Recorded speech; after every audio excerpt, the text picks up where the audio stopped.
Shalom, bon, Erev Shabbat, Vaïkra.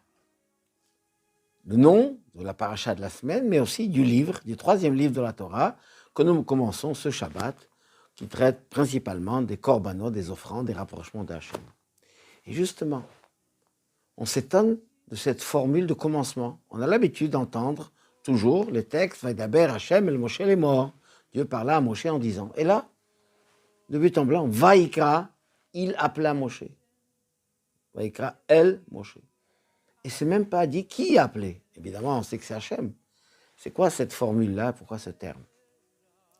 Nous explique Rashi qu'un terme de Vaïkra, c'est un terme d'affection, d'amour, de volonté. Quand Hachem parlait à Moshe, avant cela, il lui montrait un amour profond, une affection, un rapprochement avec Moshe. Et ensuite, il lui enseigna, lui parla les textes qu'il va lui transmettre. On trouve un autre prophète, contemporain de Moshe Rabbeinu, chez les nations. Balaam, un antisémite notoire. Et lui a aussi la parole, Dieu s'adressait à lui. Et là, la forme est différente. Le texte dit Vaïkar el Moshe, Balaam. Vaïkar el Balaam. Balaam a eu la révélation divine, mais Vaïkar. Ikar veut dire au hasard, secondaire, fortuit. On s'est rencontrés, voilà. C'est pas quelque chose de profond, de volontaire. C'est quoi la différence entre Vaïkra et Vaïkar? C'est le Aleph. En hébreu, Vaïkra s'écrit Vav Yud Kuf Resh Aleph. Et Vaïkar, il n'y a pas de Aleph. C'est ce petit Aleph qui fait la différence entre la révélation de Akadosh Baruch Hu au peuple juif à travers Moshe Rabbeinu et ce rapprochement qui est continuel. Parce que ce n'est pas seulement à Moshe uniquement que Dieu s'est révélé. À partir de Moshe, il se révèle et il rapproche à chaque juif. Il se rapproche de chacun d'entre nous.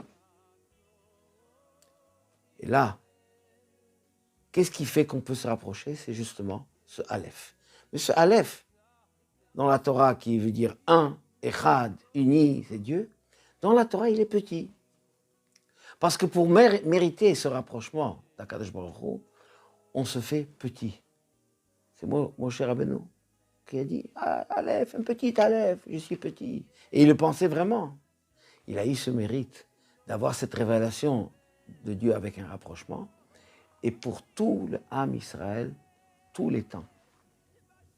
Et ce fait que Hachem nous appelle, nous interpelle, fait que ça nous donne une unité. Car Rashi nous dit que le terme Vaïkra, c'est le terme que les anges emploient entre eux pour s'appeler. Kara, Zé, Elzé. Un appelle l'autre. Chez les anges, il n'y a pas de haine, il n'y a pas de concurrence, il n'y a rien du tout qui peut désunir. Au contraire, c'est l'union entre les malachim. Et c'est ce terme-là que la Torah emploie pour Moshe, nous rappelle à nous tous cette responsabilité, ce mérite, car cet amour que Dieu nous déverse nous engage dans un comportement réciproque. C'est ce que nous allons faire bientôt à Pessah, où on va chanter la Haggadah, on va remercier Hachem, et bien sûr, on va préparer avant les matzot, avoir la matzah shmura, la matzah spéciale qui est faite à la main, exactement comme celle qu'ont mangé nos ancêtres à la sortie d'Égypte. Parce qu'en fait, ce n'est pas une histoire du passé. Nous disons bien dans la Haggadah que si Hachem ne nous aurait pas sortis de l'Égypte à l'époque, on serait encore aujourd'hui esclaves. On serait encore soumis au pouvoir, à l'autorité des pharaons. Parce que la vraie liberté qu'on acquiert, c'est à travers cette union avec Akadosh Baruch Hu. Le fait que Dieu appelle Moshe, et par ces termes-là, nous donne à nous tous la force d'être appelés par Hachem, rapprochés, ici-bas, dans ce monde matériel, pour fêter Pessah dans la joie, dans la paix et dans l'unité de l'Artout. Jusqu'au moment où on va mériter très très prochainement la révélation du Mashiach, comme on a dit l'année dernière, les Shana Haba'a Birushalayim. Cette année, on sera à Yerushalayim, on fêtera la fête de Pessah avec Mashiach. Amen, Ken Yiratzon. Shabbat Shalom ou Mevorach.